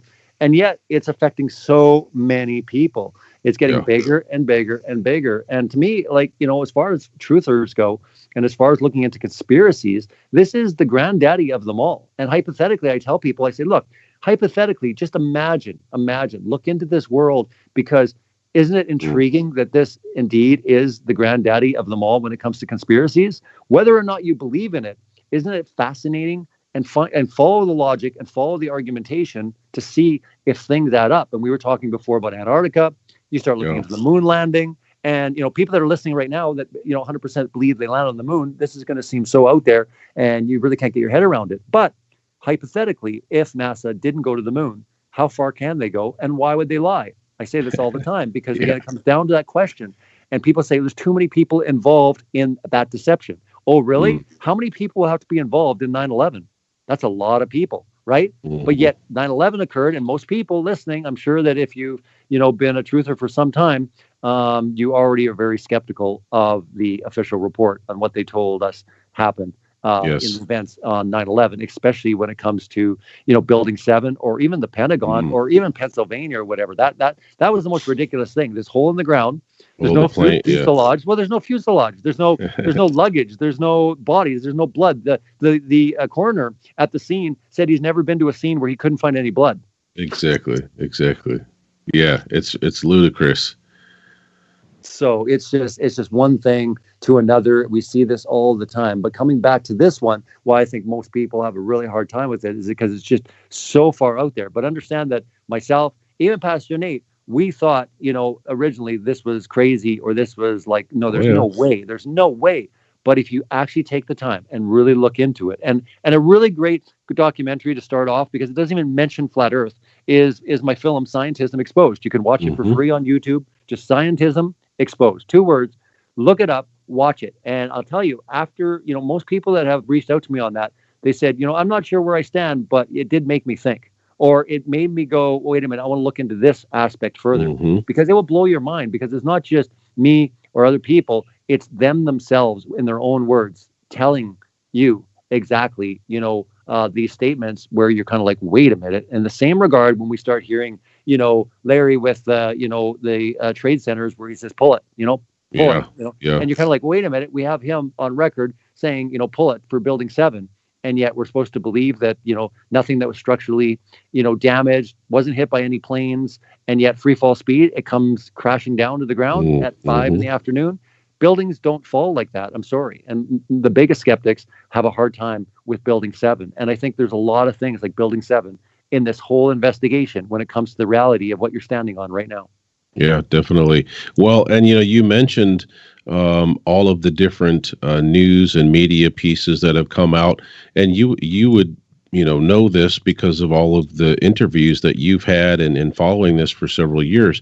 But more and more, there are actually some substantive content that's coming out, like the video that The Guardian put out recently. It used to be that pretty much almost every piece on Flat Earth was a ridicule piece, was a hit piece. But this year, we've had at least 2 or 3 major pieces that were definitely, it was a fair look at things, and they were considering evidence. And that's surprising, but it's also encouraging, because I think they're realizing, look, we've been trying to ridicule this into the ground for 3 years, 4 years, and it hasn't had an effect. It's almost like they're putting gasoline on a fire. It's just getting bigger and bigger and bigger. Sure. So they're having to try to deal in facts, Yeah, it's intriguing for them. And I say to people all the time that it's not that they are trying to hide it, because I don't think many people even know the truth, right? It's one of those things where they've just been taught and they're indoctrinated into their worldview just like everyone else. So again, it's kind of one of those things where it's luring people to, start reporting on this because they're fascinated. They're like, how in the world could people believe in this in 2019? But again, that's what's backfiring on them, is because even though, if they knew they were hiding something, they would never report on it. But because they don't really know, they just think it's so peculiar and so out there. And they're like, hey, let's do some reporting on it. More people are looking into it. And when they start looking into it and, giving it a good amount of time, they start coming to the conclusions that we all have. That we indeed are not on a spinning ball flying through space. That is just not scientifically proven whatsoever. There's a great channel on YouTube called Flat Earth Debates. Nathan Oakley runs it, and every day he has debates on this. And the cool thing about that is anyone is welcome. He's got a link right in the description, and you can join and debate. But what I've seen so far is everyone gets decimated in the debate, because again, there's so much true science being applied, and these guys are really hungry for the truth. One way or the other, they want to know. They're not just going out there and saying, "Oh, we're going to fight this side." We want to know scientifically what can be validated or not. And again, just NASA and other people saying these things, like Matt was bringing up, gravity waves, 100 billion light years away. I mean, when he started breaking it down, how absurd of a distance that is, and I've talked about this many times, we're just led to believe that they indeed have this technology that can see light years away, with this magical lens. And the reality is that's not the case at all. But a lot of people have a hard time with it because they're like, well, too many people would have to be in on the lie. What do you say to people when they talk about, too many people would have to be in on this, from a spiritual standpoint, but also from a logical standpoint, when people say too many people would have to be in on it, there's no way they could pull this off. Well, you would think that, right? But when you logically take a look at it, you really only need the people that are in different, pieces of the puzzle, different sections, whether it's NASA or whatever you're talking about. Everybody is trained to do a certain job, right? And so you don't need to have every single person in on the actual, deception. You just need people to, the main people, the worker bees, to do their job. And then you only need a handful of people at the top who are in on the deception to be able to kind of be the puppet masters. When you think about it too, the people at the top, they can give the information out. They're doling out the information. They train the people on what they need to do.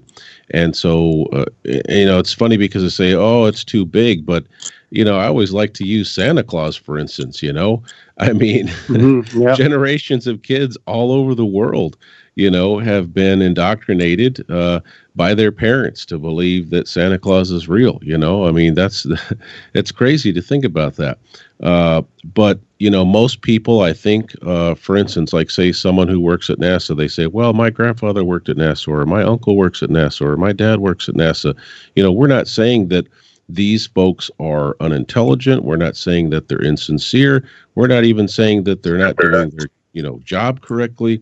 All we're saying is that most people that are the working gears of these agencies are sincere people who are just doing their job. They believe in what they're doing, and they don't have the keys or the pieces of the puzzle to even know that what they're involved in is a lie.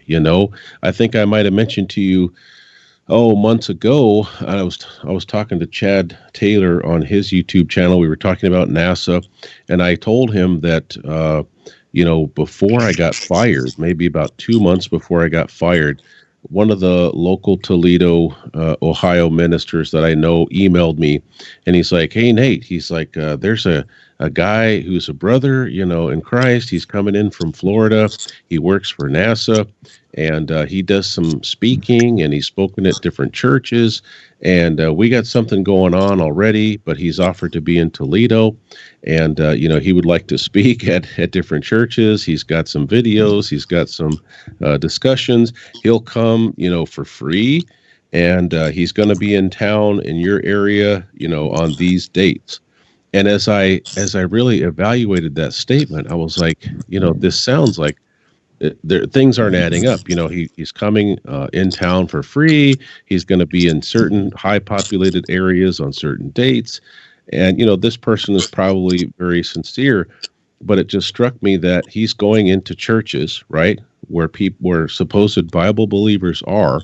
And what's he going to do? He's going to show them the NASA CGI. He's going to show them the blue marble.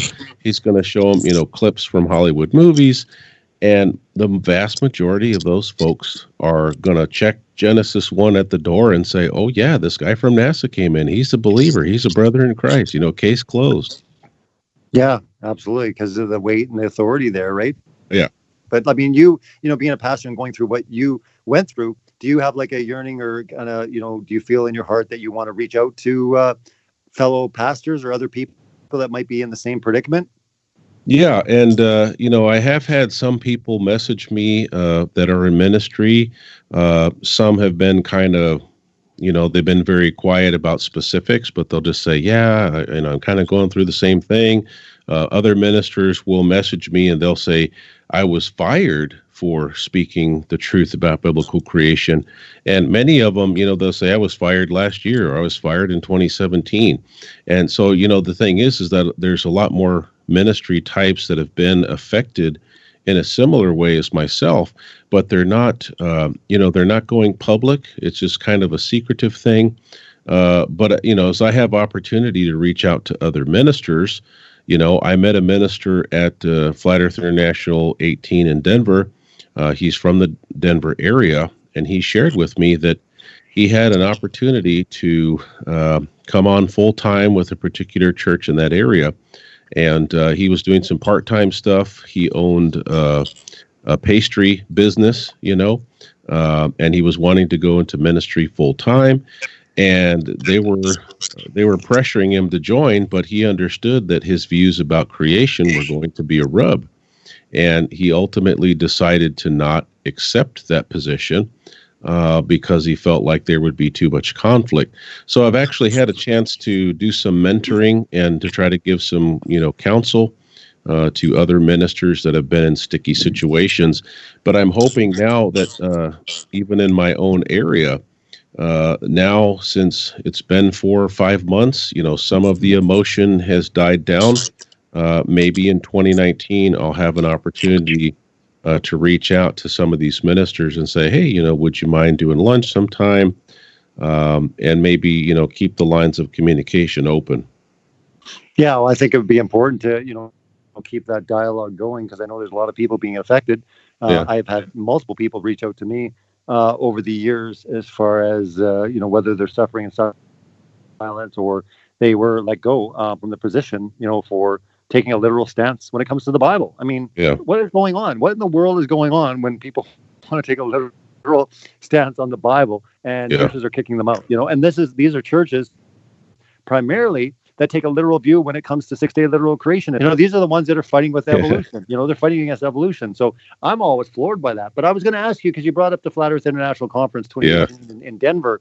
What overall was your opinion? I mean, that was the first Flat Earth International Conference for you to go to. I was just curious, what your opinion was on it. What did you take from the experience being a part of that? Well, overall, I thought it was a really fantastic conference. The best parts I think are probably, the quality of the speakers in general that you're going to hear. But also, I'm very much a people person. I like to get to know folks on a personal level. And so the conference also afforded me that opportunity. When I got fired, all of a sudden I've got hundreds of friends on Facebook, people I never knew existed before, subscribers on YouTube, and it was wonderful to bump into people. Of course, I didn't know who any of them were, until they told me their name or I looked up their profile. But they recognized my face from interviews and from, YouTube and Facebook. And so it was really awesome to be able to, spend a few days with like-minded people. I do have to say also the exhibits, the booths, I thought was great. And if you noticed, and I know you're pretty busy because, you got a lot going on during the conference, of course. But I'm sure, I know sometimes I saw you in there and you were kind of, checking things out and watching folks and seeing people's, reaction.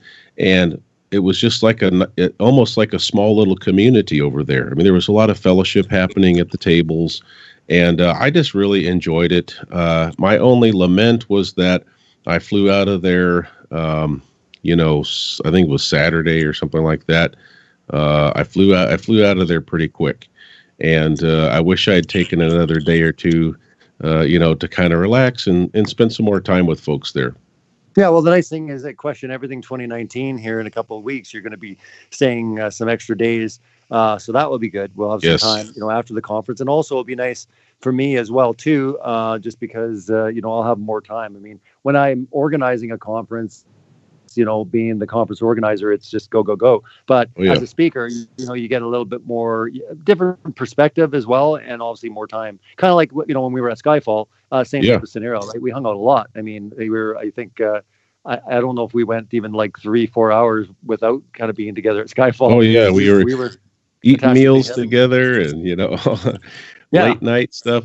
In fact, it's funny. I was watching, Rand Campbell's channel tonight, Flat Out Elected, and he went live, and I jumped in on there. My Toledo friend Daryl Lee was on with him, and he's like, "Oh, Nate Wolfe's in the chat. Let's get him in here." So he sends me a link, Hangout link, and I pop in there, And he was telling me, Rand Campbell tells me, my first exposure to Nate Wolfe was, at Skyfall, one of the first couple nights where we did a late night live stream out on the patio.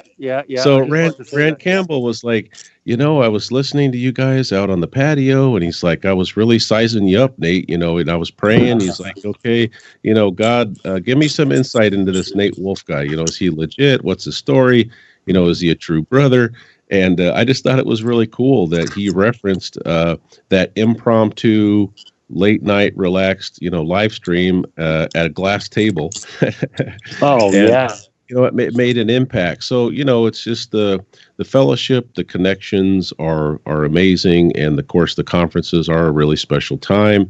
And I'm looking forward to Question Everything on a number of levels. Obviously, the speakers, the topics, the questions that they're tackling are going to be awesome to listen to. Sure. And as you know, it's quite an eclectic speaker and topics list. Sure. So there's going to be some folks that I've never heard speak before, and I'm excited about that. But there's going to be a lot of that, downtime where we'll be able to hang out and relax, and excited to meet Joe Garcia in person. He seems like just a wonderful dude, heart of gold. And I'm going to meet some more Facebook friends, a couple more of my mods on YouTube that I've never met in person. They're going to be out there because they live in California. So really, really looking forward to it. Yeah, I'm really looking forward to it, obviously, for speaking and meeting everyone, but also shooting my new documentary series out there in Question Everything, which is going to be awesome. But I was going to mention as well that we should definitely do a late night stream, just become kind of a tradition with us. But I want to let everyone know that's listening in. That is February 22nd and 23rd. And Nate and I will be doing a special show from Question Everything 2019. So stay tuned for that. We'll be probably interviewing some speakers, and we're having a lot of fun. But the nice thing is we'll be able to do that show remotely from Yorba Linda, California. And that will be February, I guess, and that will be the 23rd, right? Because that's the Saturday, correct? Yeah. So, and I think we're only like a couple weeks away. I think we're less than 2 weeks away. Now. Man. I mean, tomorrow's the 10th. That's crazy. Yeah. It's like, where has the month gone? It's like January, February have just flown by.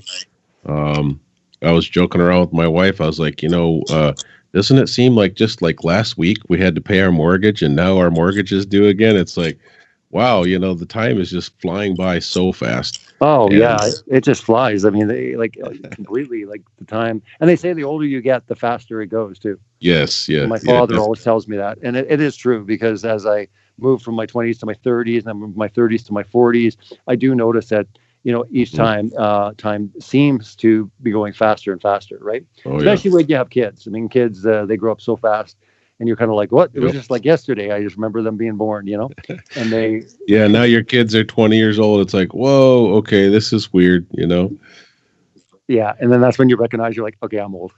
I'm old. There's like a certain time in life where you're just like, okay, I'm old. You don't feel old, but you're like, I'm old. Yeah, it's like, you're not gonna. I was thinking of. You're not gonna go play, flag football or lacrosse or something like that. You're like, nah, you youngsters go ahead and do that. My joints will thank me for not going. Yeah, it's like you youngins can go and do your thing, but we're definitely getting to that point where you start looking at life and going forward with that. But no, it's going to be an exciting year. Like I said, we got lots of really great shows coming up. Maybe you could talk real quick about stuff that you're working on this year. I know that you are working on your first book. It was an amazing process for me to put out my first book, and I think it's been about 4 or 5 months. Well, I put it out in September. Actually, interesting enough, speaking of September 11th, that's when I released my book. Oh, wow. It actually, and I don't think I even planned it that way. It just so happened that you go on Amazon, it's like September 11th release date. It's like, so September 11th is when I released my book, and it was really satisfying, and it was amazing, not only just to get that out there, but also the way I did it. Rather than, most people will make a movie out of a book, I made a book out of my 2 movies, Scientism Exposed and Sciencism Exposed 2. But maybe talk a little bit more about the process and how things are coming along with you. Yeah, so I had actually wanted to write some type of a book, ministry related, And I'd been thinking about this, for like 4 or 5 years. And about 2.5 years ago, I finally got my Master of Ministry completed. And, now my youngest kids are in high school. So I was kind of like, all right, I should wait until my kids are, graduated or almost graduated from high school before I think about writing a book. And, I knew I was going to write a book, but I didn't really have a specific topic.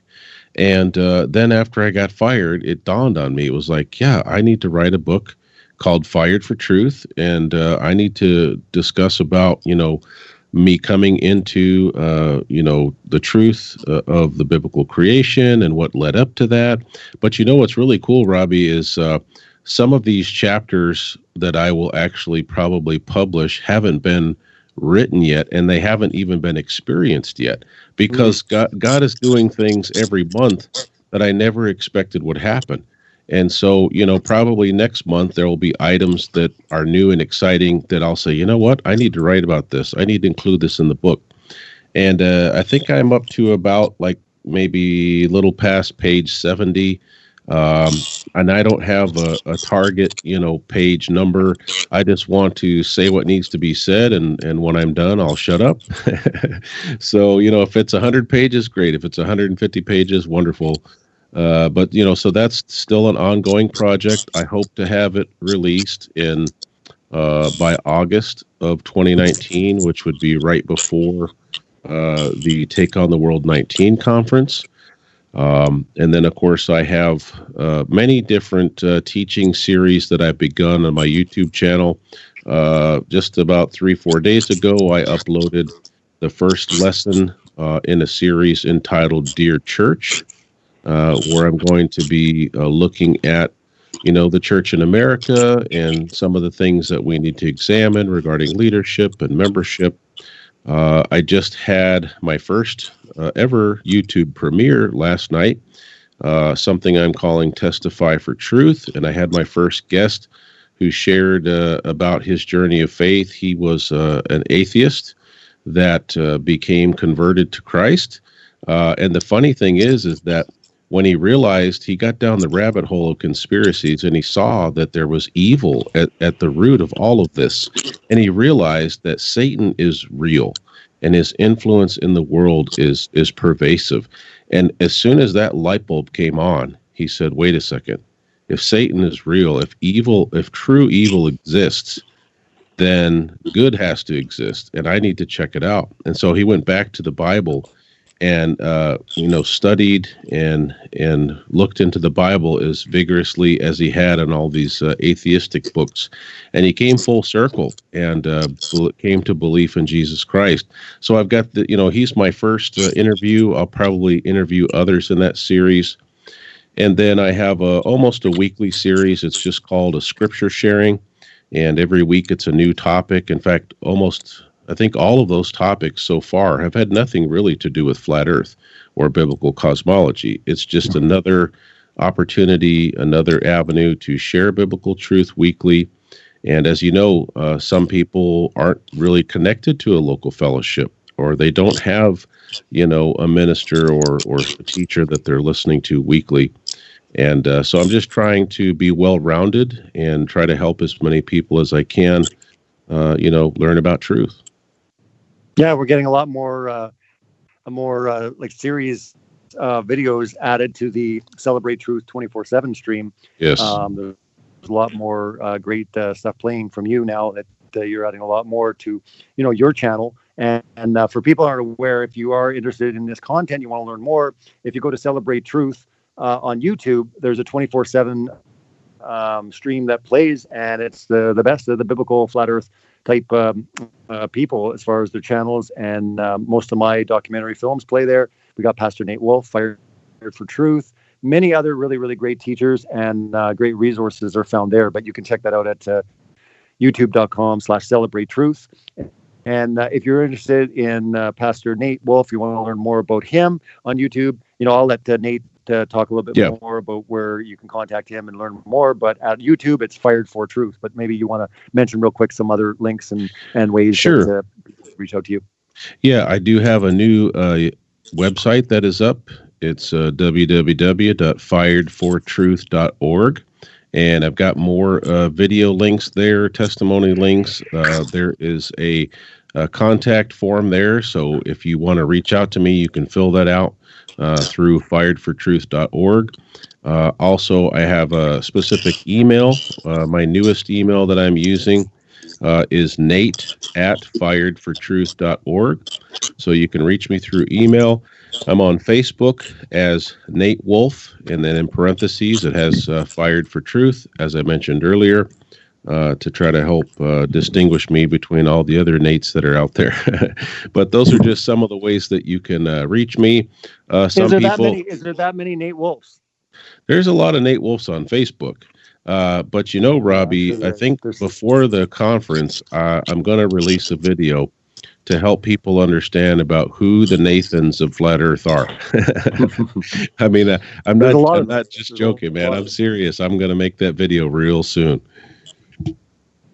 It's funny. Yeah, there's a lot of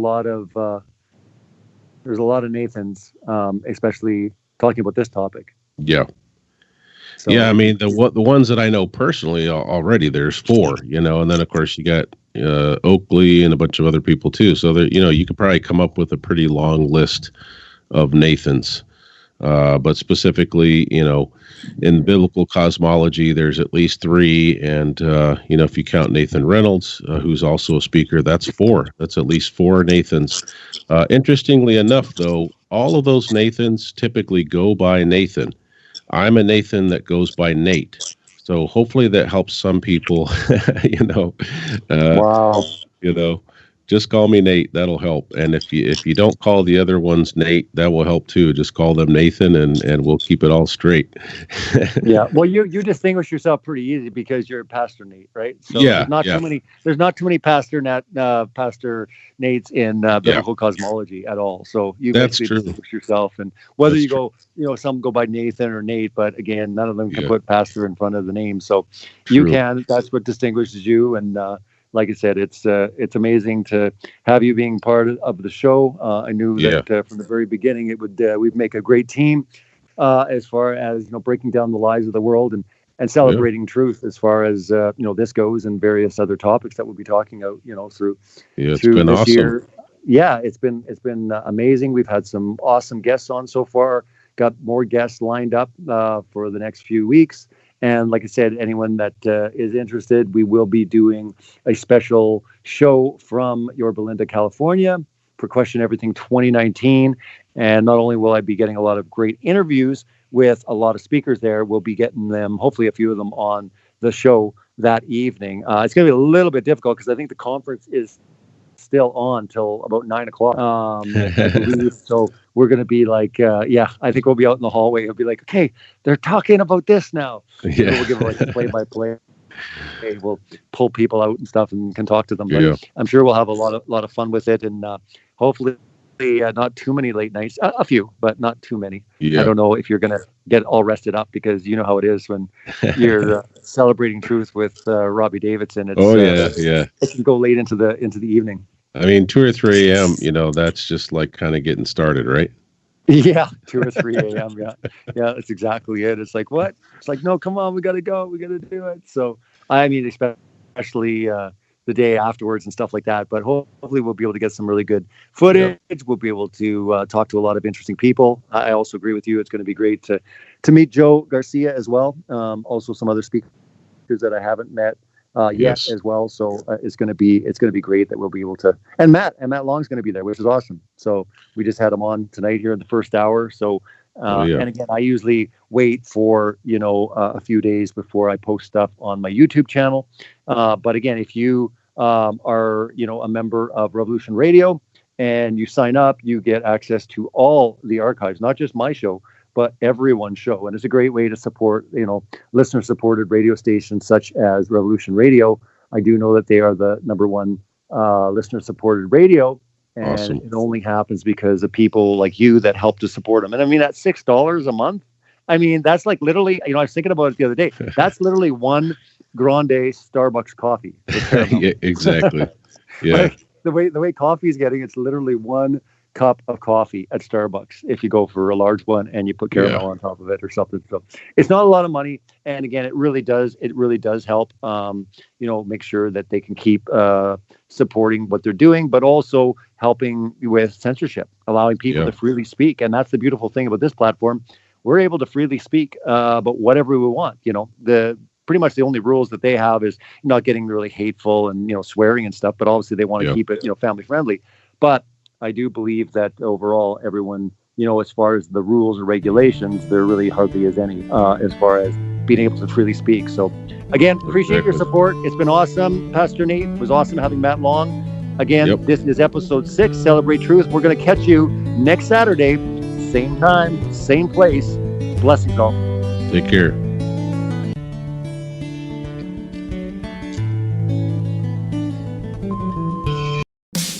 Don't miss Celebrate Truth with Robbie Davidson and Pastor Nate every Saturday, 7 to 9 Pacific, 10 to midnight Eastern on Revolution Radio. They talk the Bible and how it exposes a lot of lies in the world with special guests, roundtable discussions, and call-ins from you, the listeners. This is not your typical Christian radio show. Celebrate Truth with Robbie Davidson and Pastor Nate every Saturday from 7 till 9 p.m. Pacific, 10 midnight Eastern on Revolution Radio.